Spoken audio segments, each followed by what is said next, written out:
Muy bien, entonces quiero pedirles por favor un fuerte aplauso para Troy Baker.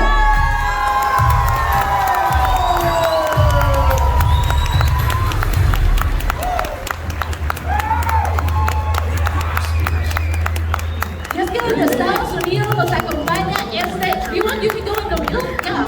You can go in the middle. Yeah, that's better. I mean, the idea is good. Where, do I go here? You're the king. You get to choose the throne. Alright, fine, here we go. Should we sit next to you or not? I'll be in repose. I don't know where I should be. You can get us out of here. Yes. Okay, so Troy, first of all, and where will we get these? We have this quick video just showcasing your works. A gunsmith named Fainted should be walking apart. What do you say? Partners, everything I built. I created all of this because I didn't want any more innocent people to die. 89 on Metacritic. You're just a distraction. Where are you guys at? Estas son parte de las voces que ha hecho Troy Baker para múltiples videojuegos. Como pueden ver, realmente el trabajo que ha hecho ha sido increíble.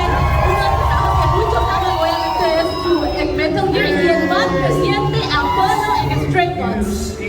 Yet I've been alive for too long.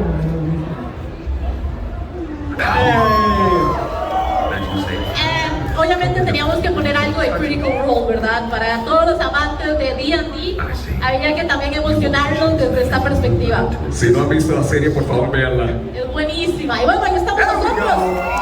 Troy Baker! That was fun. Thank you guys. So Troy, Welcome. first of all, welcome to Costa Rica. Thank you very much I for hope having you me. have been having a nice experience so far. But let us know, what has been your favorite part so far? ¿Cuál ha sido tu parte favorita de Costa Rica hasta el momento? Seeing you people. It's always my favorite thing. Ustedes. Vean ustedes. Absolutely, absolutely. Y para romper un poco el hielo, ¿qué te parece si hacemos un par de impresiones? So that we break the ice, how do you feel okay with doing a couple of voice acting? Sure. Okay, so how about we start with Nolan North. Booker the Weed from Bioshock Infinite. Oh, yeah. 6 people. You're all Oh playing the yeah, game. sorry, go on, let's go. Booker the Weed. I need your help. Yeah, I'm Okay. gonna make sure everyone I screams. need you to say, Booker, are you afraid of God? Booker, are you afraid of God? No, but I'm afraid of you. Okay, cambiémoslo un poco. Let's Right. change it a little bit. How about we go with Joker? Vamos con el Joker. Oh. Saquen sus celulares. Shut up! Look at him, he doesn't even know what he's saying. He just spouts out words. I've got 5 of you locked in my basement. Oh, it's so much fun being insane.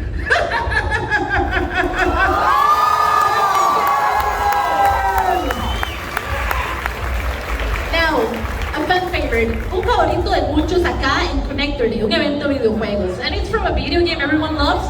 How about Agent Jones from Fortnite? Or maybe not everyone knows. Oh, come on. La gente que ama Fortnite es hora de aplaudir. Que se oigan, escuchen. Better? So, okay, here's the thing about being Agent Jones. Of course, I'm here on the island and I'm not really sure if I'm supposed to be here or not, but you know what I'm gonna do? I'm gonna fight and I'm gonna stand for it and oh God, we're all gonna die. Awesome. It's just me, that's the thing. Jonesy is literally just me. Really? They wrote him one way and then I went in and I did it and they were like, never mind, just do that. And so it's just me. Oh my God. Yeah, that's Well, it's me. incredible. So Troy Baker / Josie Jones. Darn. Thanks. Now, we heard Joker, let's hear Batman from the Telltale series. Por favor.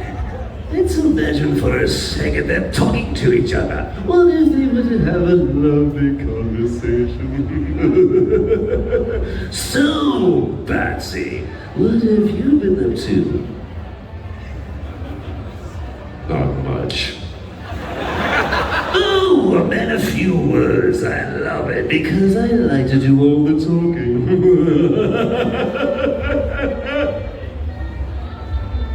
Good.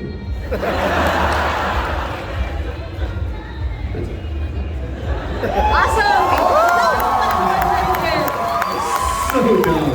So nice, he did it twice.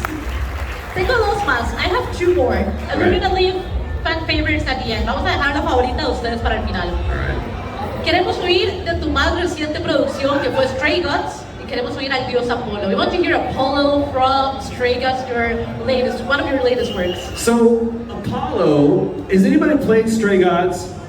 ¿Alguien aquí ha jugado Stray Wait, Gods? two of you. You have? Okay. I get to play Apollo, the Greek god Apollo. Apollo is me if you make me sad and give me better abs. So that's it. It's really just me talking like my normal self. But I'm standing there and I like have my hands in my pockets and my shirt's open and I have abs. Básicamente está diciendo de que él es Apolo si Apolo fuera un poco más depresivo y tuviera más abs. Entonces, Son abdominales de ahí, Men's Magazine. Pretty much. That's why I wanted the role. I was like, can I look like him even for pretend? So that's Apollo. oh, So we can have our Photoshop team work on that real quick for you. the internet has already done that. It's, Oh my god. yeah. Whoa. There's a lot of me that's not me on the internet, Oh wow. but I won't tell you which ones. So let's do. Who else could we do? How about Joel?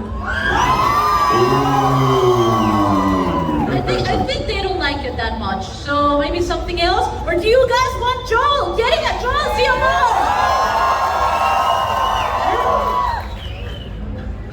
I could do the worst joke right now, but I won't do it. There's something special about Joel. Jesus. Y yo estoy aquí y estoy recibiendo el sol directo. I'm here and I'm taking the whole sun in my face. The thing about Joel is he's not a character, he's not in a game, he's just a man. He's a man doing his best that he can for little girls. So, sir, the good Lord somehow gave me a second chance at that moment. I would do it all over again. So, Joel basically sounds like you if you had gone through some shit. Pretty much. This is the thing. As I remember it, when I walked into that audition, there was nothing about Joel that said Texas. I think Austin came later, so there was nothing about having that accent. I just looked at that guy, and that was him. It was just. I just started talking to her. Is this what you want? And it was like that's that guy right there. And that's just what I grew up in Texas and that's what came out. So either I was always inside of Joel or Joel was always inside me, either way. Él dice que Joel siempre estuvo dentro de él y él estuvo siempre dentro de Joel porque básicamente él a la hora de llegar a la entrevista llegó con su mejor acento tejano y la verdad es que al final dijeron eso es lo que queremos y acá está Joel para todos ustedes. Talking about Joel and of course the new Netflix series that was just out, did you like Pedro Pascal's impression of your character? ¿Te gustó la interpretación de Pedro Pascal de tu personaje? So I think that Pedro, what he did was exactly what I wanted. I didn't care who played Joel. I just wanted to. There was one of two possible outcomes. Either number one, I learned something new about Joel that I missed, that I never knew, or two, they were awful and it made me look awesome. So either way, I won. Lo que nos dice es que habían dos opciones. O llegaba alguien y hacía un trabajo increíble que le terminaba enseñando a Troy un poco más del personaje de Joel, O número 2, hacía un trabajo pésimo y lo dejaba pero en las nubes como el gran intérprete que es. Así que él ganaba de ambas formas. But I will say this about Pedro's performance, and I've told him this, which he hates getting compliments. There are moments in the show that made me angry that it was so good. Había momentos en el show que lo hicieron enojarse. I'm sorry. No, please. Había momentos en los que hacía enojarse de lo tan bueno que estaba haciendo el trabajo. There was one moment, if you watched episode 2, which was actually episode 103, but episode 2, when Tess shows him the bite, and when she goes to reach for it, he flinches. And this is what I love about The Last of Us, is that even after 10 years, we're still learning about these characters, we're still learning about this story, and that not only comes from our performances, but it comes from your stories. So many things that I've learned about The Last of Us have come from people like you who have played it. So there's more stories out there to be told, and that's through you guys, if nothing else. Dice que todos los días te sigue. I need to let the applause go before I can translate. I don't even know what he said, but it's good. Básicamente lo que él está diciendo es que, bueno, que al final de cuentas este personaje, él sigue aprendiendo de él todo el tiempo, no solo de gente como Pedro Pascal, que hace una interpretación increíble, que dice específicamente en el capítulo 2, cuando Tess muestra la marca de que había sido mordida, él como que hace un flinch, como que se sorprende, ¿verdad? Y eso le explicó muchísimo a Troy sobre el personaje que él está interpretando, un poco más de la historia de Joel, que tal vez él no conocía, pero que alguien que le explica aún más de Troy en la vida de él son todos ustedes, como ustedes aceptan al personaje, lo que ustedes dicen del mismo, entonces siempre sigue aprendiendo de él. Entonces, thank you. Thank you. So yeah, awesome. I actually love it. I wanted to know, because when you played Joel, and I don't want this panel to just be about Joel, so I'll make sure I switch it a bit. But with Joel specifically, there was a part where you actually were, well, the whole part you were interpreting, you were performing as Joel when you hugged your kid, for example, when you did all the different parts of the video game, so that it could be more real. Did you take any acting classes to actually perform like that? Well, and also to be on the show. Que si él tomó clases de actuación para poder interpretar al personaje, no solo como la voz, sino que él también hacía actuaciones para poder llevar aún más real la actuación al videojuego. So, there's different people, or people have learned how to do what we do as actors in different ways. Some people have gone to school, and they have studied, and they have gotten a degree. Other people have come up through theater, and then you have people like me that just somehow found themselves in those jobs, in those situations, and I had to learn by doing. So I feel like I've been an actor my whole life, and the reason why I don't consider I'm an actor, yes, I'm also a musician, I'm also a director, but really what I am is a storyteller. And so are all of us, by the way. All of us are storytellers. And we do that every day. We tell our story every day in our own language, in our own way, by our own expression, by the things that we do, by the way that we treat other people when we go to work. All of these things are us telling our story. So for me, it wasn't about learning a method, it was about Joel is a real person going through a real event with real people. And he's experiencing real things. And every time that I tried to act, it never worked. But if I would just think about, what is Joel feeling? What is Joel thinking? What is Joel experiencing? That was always the take. It's more about becoming him than trying to pretend to be him. Yeah, that's very well put. I think a lot of people try to become the character, and I don't become me, I'm just me. And so if I think about what would I look like if I was in that situation, when we were first doing The Last of Us, I was not a father. Now I am. When we started doing part 2 was when we were pregnant. And so you get a different Joel because I'm a different Troy. And if we were to ever do anything again, there'd be a completely different story. I feel like James in the show is different from the game because you have a different actor and I'm coming at it from a different perspective. So if you're an actor, just be you in that role. And if that role requires you to talk different, walk different, feel different, then think about why. Why do you talk different? Why do you look different? If it doesn't matter, just be you and be a unique version of that character. Good luck translating. I also was taking down with it.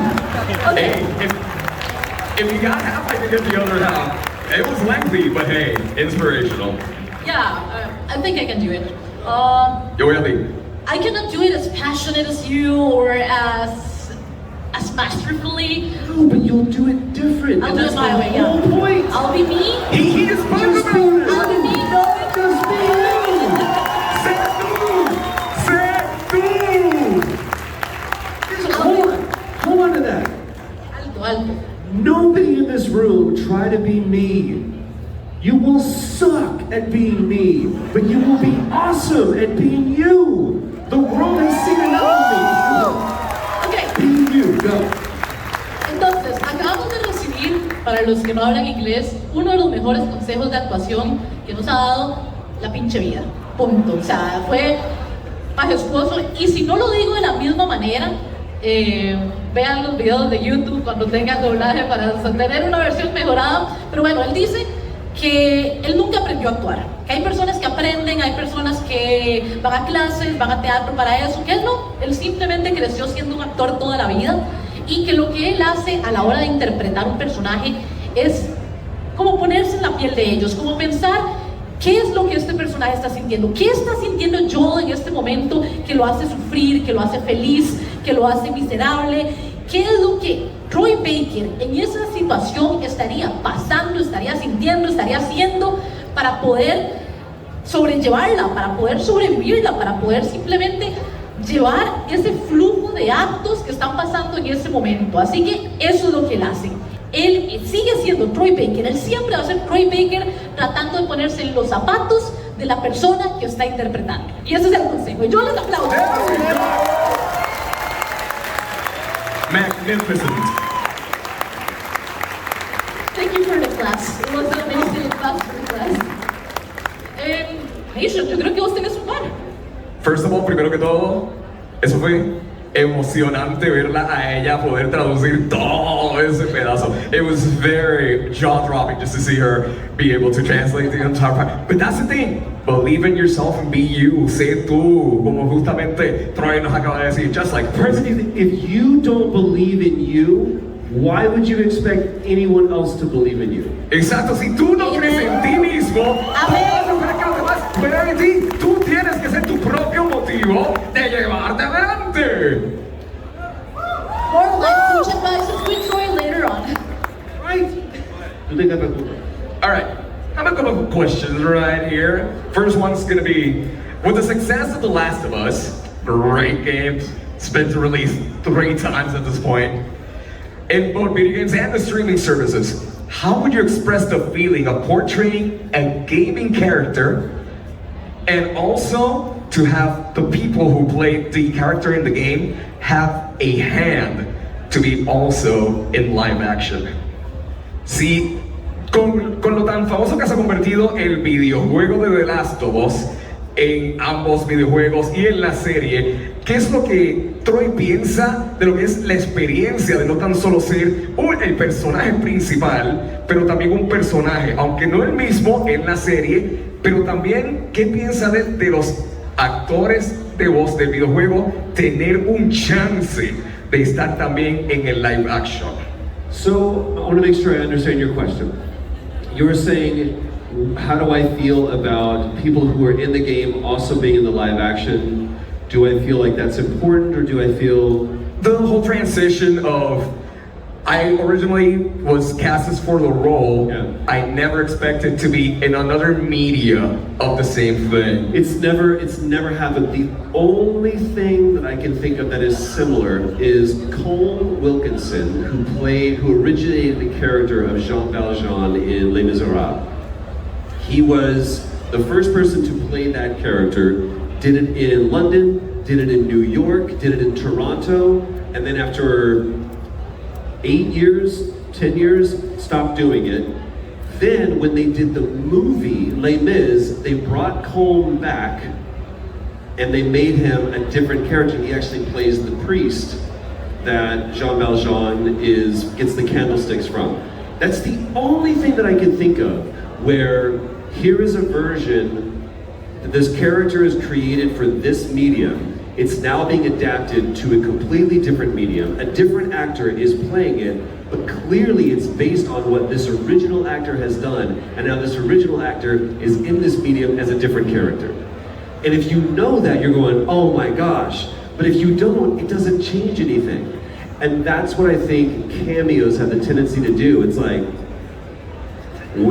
see who we got. Like, perfect example, I love Charles Martinet. Charles Martinet will always, always, always, always, always, always, always be Mario. Always. Oh yeah, he actually had an appearance in the movie. He has one line, I think it sounds great, woohoo! And I'm like, he deserves more than that. Now, Charles is happy, Charles is fine. But I think that if we stop looking at it as a gimmick, and we start thinking about the fact that if you have a spiritual connection to the source material, whether that is a book, a play, a show becoming a game versus a game becoming a show or a movie, always having a spiritual connection to the source material, either via the director, the creatives, the actors, the writers, that is how you will have the truest telling of that story. Good luck. Oh, don't worry, I got it. So, básicamente, él está relatando la historia de un actor que a la misma vez él tuvo en teatro que protagonizar el mismo personaje durante muchos años. Él tuvo que hacer personaje en Nueva York, tuvo que hacer personaje en Boston, tuvo que hacer personajes en diferentes partes. No fue hasta 8 años después que deciden hacer una versión para televisión, para la pantalla grande. Pero pasó lo mismo que pasó con Troy. No le dieron el personaje principal. Él era simplemente un pastor. Y ver la disociación es como que, a principio, es como un poquito chocante, pero a la misma vez, tú sabes que tú trabajaste en ese proyecto, lo que significa que tú amas el proyecto, ya tú le has dado un pedacito de tu vida, de tu alma. So, es como decir, como tener un hijo. Ahora, cuando traen a un actor nuevo, uno está con él. Wow, esta persona la verdad me metió bastante bien, pues yo no había pensado en eso. Pero al fin del cabo, todo lo que hay que mantener es mantenerse fiel. Si ese fue el trabajo en el cual tú trabajaste, no importa que otra persona tenga ese papel principal, tú ya te bañaste en todo ese lore, en todos esos trabajos, todos esos años de estar participando. Esto es una obra de arte y aunque otra persona sea la que está protagonizando el papel, todos tienen un pequeñito de arena por el cual aman y le dan el corazón completo al trabajo. Un aplauso para la producción. Before we go with this big line of questions that is forming up right here, antes de ir a la línea de preguntas que hay acá, I just have a quick one. I actually have a lot, but I want to ask a quick one that I'm always like intrigued to know. Is there a specific character or a video game you would love to share your voice with? I talk about this one a lot. I used to not have an answer for this, and now I do. And I have bugged people at Marvel. I've bugged people, a lot of people. I want, as a gamer, I want to see Daredevil brought to the game space. I will get fit to play Daredevil, or there's somebody better that can play that character, and I would love to be the performance director for that game. But either way, as a gamer, I want to see that game being made. So if Daredevil ever comes up, I just want to read for it. It's a lot more. Como fanático de los videojuegos, dice que a él le encantaría hacer el papel de Daredevil si lo llevan a la pantalla, bueno, a los videojuegos, ¿verdad? A un videojuego se hace un personaje, él quiere ser ya sea o la voz, o quiere ser el que maneja, el que dirige todo lo que es la actuación para el videojuego. Entonces, básicamente, si ven un videojuego de Daredevil y no está Troy Baker, no lo compren. If there is a video game of Daredevil and you're not in it, do not buy it. I have a pitch. I think it's a great story for Daredevil. We'll see if Marvel thinks so. Okay, Nation, empezamos. Please. Adelante, primera pregunta. Well, first of all, welcome and thanks for being here, Troy. Nice to have you here. My pleasure. As an actor, you always have to bring a little bit of input on any character you play. But there's has been any character that has given you something for yourself? Que si hay algún personaje que le ha dado a Troy algo de vuelta, que le ha dado algún tipo de inspiración o crecimiento. I think every character has to be that. If it's not, I'm not doing my job. I should learn everything. I should learn something about myself with every character that I play, because that's the purpose of playing a character, is that it reveals something about the human condition. So if I don't, did anybody ever watch Retro Replay, the thing that I did with Nolan? Okay. 4 people, awesome. Nobody knows this, but now that it's done, I can tell you, Nolan and I had a rule that we did not get off the couch, meaning we didn't end the episode until we learned something about each other. So every time you heard us tell a story or share a memory or learn something about each other, that was all genuine. We always learned something new. And once we did, all right, we can get off the couch now. So for me, it's the same thing as being an actor. If I don't learn something about myself, I need to dig deeper into that character. En resumidas cuentas, si él no aprende algo de un personaje, él necesita aprender, o sea, él necesita meterse más, necesita conocerlo más, necesita hacer necesita estar más profundo con el personaje para poder realmente hacer un buen trabajo, porque si no siente que no está haciendo su trabajo como actor de doblaje. Bueno, de voz, perdón, de doblaje. It's too short. Veremos también. Hi Troy, it's an honor to be here and talking with you. I'm a big fan of all the games you've been, Bioshock, also Uncharted, and most of The Last of Us. So playing a character that has been on 2 games now, I wanted to ask you if, well, you should have some attachment to this character now. So I'm sorry for the spoilers, but when you were told that Joel was going to die on episode 2, I wanted to know what was your reaction to this? Wasn't that? Básicamente le pregunta. It took my breath away. Because we had always talked about different ideas, but Neil told me first, he was like, so I have an idea for part 2. And this was years before. We had already finished part 1, it had won all of the awards. We had done the Left Behind DLC. Yeah, and there was no talk of doing a sequel during those times, but when we were receiving the awards for the Left Behind, Neil in London goes, so I have an idea for part 2. And he says, so, and he said that, and I went, and it still wasn't real. And then a year later, maybe 2, he walked me through the story, and I cried. I mean, we had to stop, because it was like learning about a friend.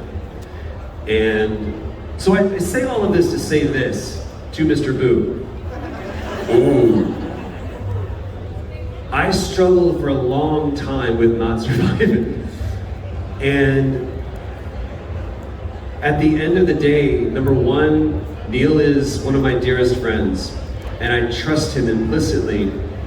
And the story that we told was the right story. And I'm proud of the story that we told. I'm proud of the game that we made. And my words will always fall short, but I will use Joel's words instead. If somehow the Lord gave me a second chance, I would do it all over. Técnicamente la pregunta fue, ¿cómo Troy Baker recibió la noticia de cuando le dijeron de que desafortunadamente Joel no iba a salir vivo como todo el mundo queríamos en la segunda parte de The Last of Us? Cuando en nuestros corazones no se muere, in our hearts he still lives. Al principio, cuando le estaba hablando con el creador, buenos amigos de muchos años, en el cual ya habían aprendido, era un estilo de vida ya para Troy. Él se le acerca y dice, wow, perfecto, ya terminamos la primera, terminamos el Left Behind, el DLC, todo tranquilo. Y el amigo dice, bueno, tengo una idea para parte 2, ¿ok? Como que Joel no termina ahí en el juego. Y él dice que le tomó 1 año o casi 2 el caer en cuenta de que era lo necesario para poder contar su historia. Toda la decisión, aunque Troy mencionara, aunque pasara por alto, él tenía que aceptar y entender que esa decisión era la mera correcta. Pero como dice él en las palabras de Joel, Dios me dio una segunda oportunidad y maldita sea, lo haré otra vez.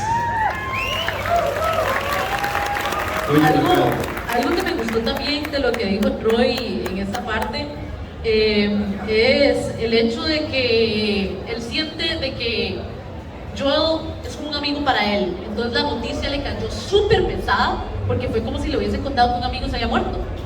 Entonces eso fue algo que lo afectó muchísimo y por eso fue que él terminó llorando inclusive y todo del impacto. Entonces para que se den una idea de mucho que significa Joel para Troy. I was just telling them the part where you mentioned that it felt like they were giving you bad news about a friend. So yeah, that's what I was telling them. Thank you. Hi, Troy. Más cerquita, más centrado del micrófono. On November of last year, Kevin Conroy, the animated Batman, died, right? Passed away. So my question for you would be if you would like to be our next animated Batman for the next years. Thank you. Si le gustaría hacer el qué? La pregunta es básicamente, todo el mundo conoce que la voz original, Kevin Conroy, de Batman, falleció recientemente, una noticia que nos ha chocado a todos, pero la pregunta que básicamente le hace es, si le diesen la oportunidad para él tener el papel del Batman en la nueva serie animada, que ¿cómo lo tomaría? There will never be another Kevin Conroy, and there will never be a Batman like Kevin Conroy. Before I knew Kevin, I knew his Batman. And when I was a kid, and I would come home after school and I would watch Batman the Animated Series, Kevin's Batman and Mark's Joker were the voices I had in my head when I would read the graphic novels. And so, if you ever hear me doing Batman or you hear me doing Joker, there is absolutely their fingerprints all over it. Because to me, it's not me doing a Kevin Conroy impression or me doing a Mark Hamill impression. It's me doing my best to be Batman and me doing my best to be the Joker. And that's what both of them were and always will be. So I feel sorry for anybody who ever has to play half of that. Pues la pregunta básicamente dice que son zapatos súper grandes los que hay que llenar, ya sea para Kevin, ¿verdad? O inclusive para Mark, para el Joker o para Batman. Entonces, lo que él menciona es que los papeles que él ha hecho, porque de nuevo, él ha hecho tanto a Batman como al Joker en videojuegos, todos tienen un montón de huellas de tanto Mark como de... El Guasón. Del Guasón, exacto, de ambos, de Mark y de Kevin. Entonces, que si a él le dan la oportunidad de hacer estos papeles, ahora que fallecieron, ¿verdad? Y digamos que queda el papel al aire para la serie de televisión, que si él lo hace, tendría básicamente toda la marca de estos dos.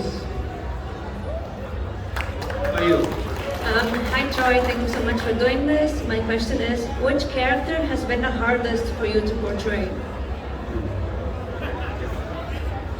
I can answer that question with different actors or different characters in a different moment. Physically, Joker was, this is one of the reasons why Mark Hamill is so incredible, is because I've watched him do the Joker and it's effortless. It just falls out of him. For me, I am sweating and and it's hard. It takes a toll on me. So physically, I can look at it and say the Joker. There's a role that I'm doing right now that has been one of the most challenging roles I've ever had to do, but you would never think that it was. And then Joel. Any spoilers? No way, bro. Worth the shot. I've been keeping this a secret for a while. You'll find out soon enough. I'm very proud. I'm very proud of it. But then Joel, as an actor, has challenged me as a man, as just a dude. He has challenged me, and that comes from the writing. That comes from the character that Neil and Naughty Dog created. So I think that's the whole thing is, if I'm not being challenged, either A, I'm not doing my job, or somebody else should be that actor. Never, ever be afraid of saying no. It's okay to say no. Saying no means you trust. And saying yes can sometimes mean that you don't. So there's times when I should have said no and I didn't. And there's times that I said yes and I'm glad that I did. But every actor has challenged me in some way. And that's when my best performances are when it's been the hardest job I've ever had. Cool? Yeah, thank you. So directamente le hace la pregunta de si se ha hecho un poquito difícil el poder bregar con el papel de Joker. Troy ha mencionado múltiples veces de que Mark Hamill y Kevin Conroy son el estigma. Ellos son lo que todo el mundo quiere llegar. Porque él veía a Mark Hamill hacer el papel, era como si fuese su segunda piel. Lo hacía tan natural, todo tranquilo, con una euforia, de una forma efímera. Pero cuando le tocaba a él, era sudando la gota gorda, como que anda, esto está más difícil de lo que yo pensaba, ¿cómo es que él lo hace? Y eso le toma a pensar en los momentos en los cuales le han ofrecido diferentes tipos de papeles. Hay muchas veces donde nosotros nos porfiamos a nosotros mismos, decimos, ah, claro que yo puedo. Pero en muchas ocasiones estarías mintiéndote. No hay nada malo con decir no, porque el decir no es que tienes confianza. Nunca tengan miedo de hacerlo, porque al fin del cabo, si él fuese a hacer un papel por simplemente decir sí, yo quiero tirarlo a firma de pecho y lo hace mal, dos cosas van a hacer. O una, él no está haciendo su trabajo al 100% como él quiere, u otra persona debería ser la que haga ese trabajo. Así que sean honestos, siempre no, como lo he mencionado, don't try to be someone else, be you. No trates de ser otra persona, sé tú. True. Nada más ahí para aclarar un poco con lo de la fila, por favor tratemos de, por ser tan larga, nada más tener una pregunta por persona, entonces piensen muy bien qué es lo que quieren preguntar. Entonces... Well, shit. Okay, Mr. Troy, hi, how are you doing today? Happy to hear it. Okay, sir, I had two questions, but now I just have one. Anyways, if you were to like either perform Daredevil's voice, or if you were to direct the game itself, which one would you prefer? First, would you rather voice it or direct it, and how would you do it? Would you if you were to direct it, would you make it more like the Arkham series for Batman, or a more action or more tactical game? This is what I love about games, is that Básicamente lo que está preguntando, como uno de los temas que hablamos anteriormente de que a Troy le encantaría hacer el papel de Daredevil, le pregunta si preferiría actuarlo, ¿verdad? Hacer la voz del personaje, o si le gustaría más bien dirigirlo. Y si es así, ¿cómo lo haría? Y ahora sabremos de Troy, ¿cuál sería su respuesta? as an actor, like I love performance capture, which is the way that we did Uncharted, we did The Last of Us. It's when we're in the suits and we're actually in the space and acting with other actors. That's what I would want to do. Depends on the story that we would want to tell, as far as if I'm the right person for that. If I were to direct, for me, what I love about directing in games is that it is very collaborative. It's a partnership between the animation director, between the game director, between the creative director, the writers, the level designers. All of us are working together to craft that story, not just a director of a film who is dictating everything. Even that is collaborative, but in a game specifically, what I do very well and what I understand very well are what moments are about. And I know how to put a camera on that moment. How that gets interpreted is somebody else's job. But my thing is, I believe I can help 2 actors or 3 actors convey to you, the audience, what that scene, what that moment is about. So that's what I would want to do. If that's in action, if that's in drama, if that's in comedy, whatever, it doesn't matter. I know what a moment is about. And honestly, whether it's funny, scary, sad, happy, that's all up to the audience. It's not up to us as creatives. We simply present that moment and you interpret the results. Good luck. Okay, con la pregunta él dice que si le tocara actuar, si le tocara hacer la voz de Daredevil, ¿verdad? A él le gustaría utilizar estos trajes que tienen todo el sensor de movimientos, ¿verdad? Para poder realmente meterse en el papel y hacer el trabajo que a él le gustaría. Pero que si le tocara ser director es un trabajo súper colaborativo, ¿verdad? No es solo él, es el director de la pantalla, es el director de, perdón, no de la pantalla, del nivel, es el director creativo, es el director general. Son un montón de directores, un montón de papeles, un montón de desarrolladores metidos en esa idea para que él pueda realmente traer una cámara, ponerla en ese momento del videojuego y que la gente sienta la emoción de esa escena que se debe sentir, que si es una escena triste, la gente sienta esa tristeza, que si es una escena emocionante, que se sorprendan con los personajes. Entonces, eso es lo que a él le gustaría hacer, ya sea personaje o ya sea el director. Good? By the way, I just wanted to thank you for coming here, and I hope that you enjoy your stay in Costa Rica for the rest. Thank you very much. Thank you. My pleasure, man. Thank you. We do a couple more, right? Yeah, I know that face. Hi! Sorry, I'm very excited. Me too.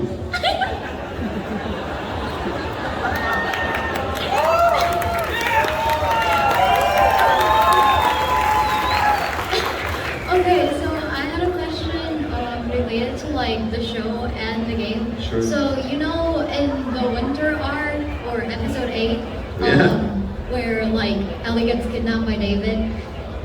What did you think about the change that they made in the show where like when the chalet is burning down, the Joel finds Ellie inside, like the Joel you played finds her inside, but the show Joel finds her outside. What do you think about that change? Craig Mazin, who's the co-showrunner with Neil Druckmann, both of them, they're the executive producers, loves that scene. Because it's something that there's a great podcast that he and Neil and I got to do. If you ever want to know more about the show, it's an amazing, I learned so much by talking to them about it. In the game, it was important because that moment happens right with Ellie. You're in gameplay, right? And so getting her outside was a little bit more of a challenge. But with the show, we have the ability to finish that moment. And then also the building is on fire, so we need to get her outside. And Craig really wanted that moment to happen in the space that's safe. And if that moment had happened like it did in the show, in the building that's on fire, it wouldn't have worked. We needed to get Ellie outside so that you have this contrast of when, she's gonna need you. Okay, where Joel and Ellie are having this moment. And first of all, what's most important is that the same thing is true for the game. Joel doesn't save Ellie in that moment. In fact, he has failed to save her. She saved herself, but Joel is not the hero in that moment. Joel has failed. His biggest fear has come true again, that when he was needed the most, he failed. So that moment really needed to happen outside for the show. Does that make sense? Yes, it Okay, does. cool. I love that you picked up on that.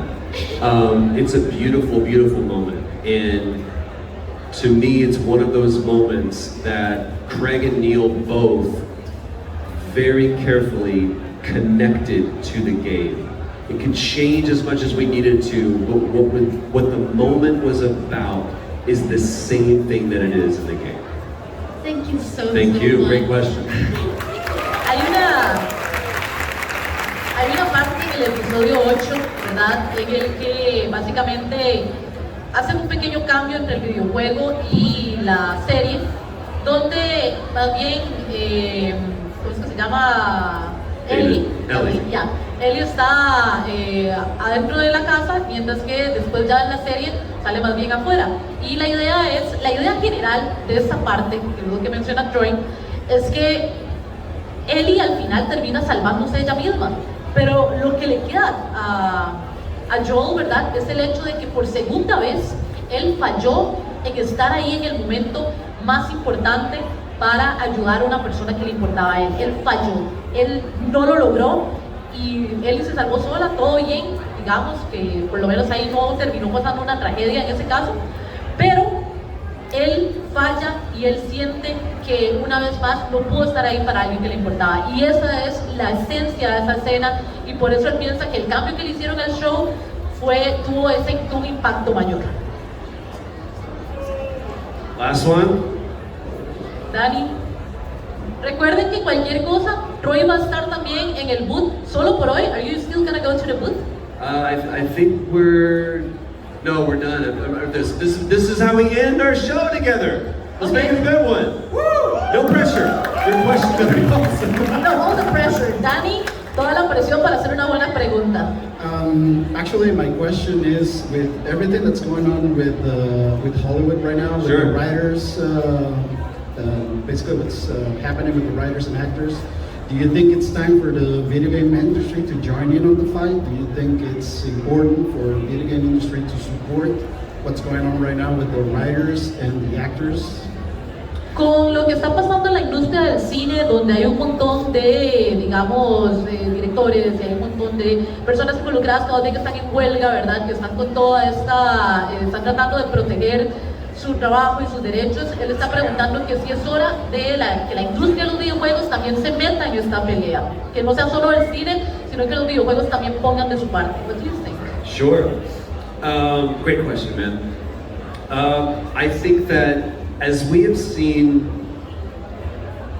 the way that TV and film works is different than the way that games work. It's just different. And there are people that want to just watch, and there are people that want to play. And it is a different experience, and we've seen how hard it is to translate that experience to a different medium. It's a big challenge. So I look at it differently. At the end of the day, however, I do believe that we are all storytellers, and we are all trying to tell our story. That is what is always most important. If that's who I am, if that's the reason why I'm on this earth is to tell a story, I don't want anyone standing in my way. I just want to be able to tell my story. I think it's important that we create environments for good stories to be told.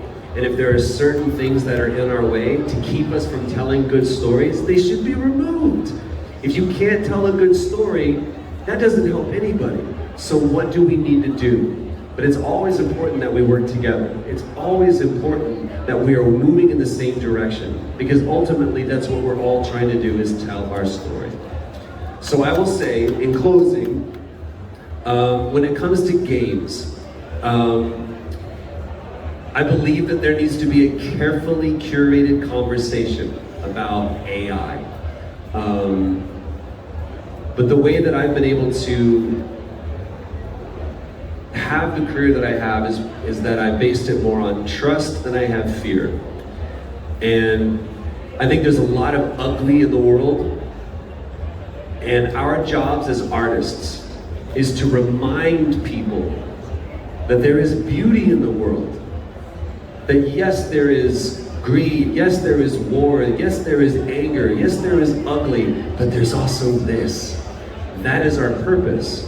And I think that if as artists we are focusing more on showing the beauty than we are the ugly, that is us doing our job. Dig? Costa Rica. Muchas gracias. Before you leave, Yes. I just wanted you to have like a good memory of everyone here together. So I don't know, so I wanted to ask if you wanted to get a selfie with everyone. Absolutely, I want to get a selfie. Yeah. Vamos todo el mundo de pie para que Troy Baker tenga una linda foto por aquí con todo el mundo. ¡Connecturday!